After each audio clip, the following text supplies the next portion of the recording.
Dr. Paul here. We've got a really neat situation here. This young lady had tubes placed in her ears a little less than 3 years ago. And you've had a cold for a few days, right? Yeah. And were your ears bothering you a little bit? Okay. So we're going to take a look in her ears and see what we can see. Down. Aha. I see. See that blue? That's your tube. Folks, that is an ear tube. They're called pneumonostomy tubes. And past it, you can see a little bit of grayish eardrum. You're doing such a good job. There's some redness, old wax, some old blood, but there is a gray, shiny eardrum past that tube.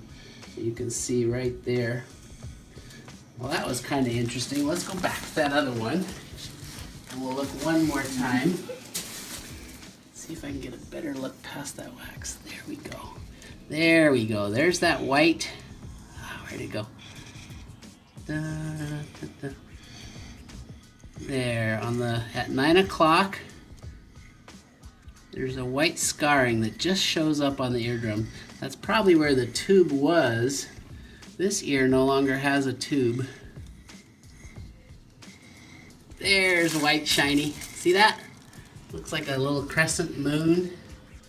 That is scarring on the eardrum. There you go, folks. I wanted you to see that. That's where there's a little bit of scarring on the eardrum, but the rest of the eardrum is actually gray. You did a really good job. Thank you for letting us see your ears.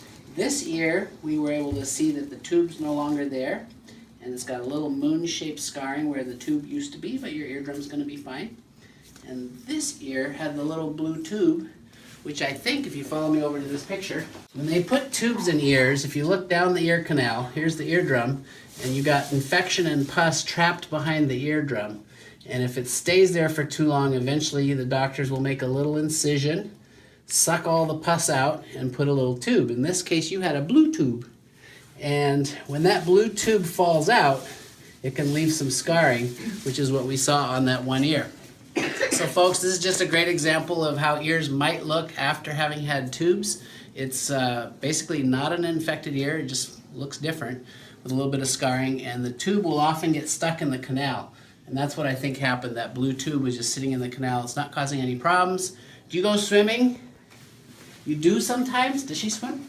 If you put your head underwater when you're swimming, that tube might just flush out. She does it almost every Saturday. Yeah, perfect. Thank you very much. You have a cold and your ears are fine. Do you have anything you want to tell your friends on YouTube? Thanks for watching. I'm Dr. Paul.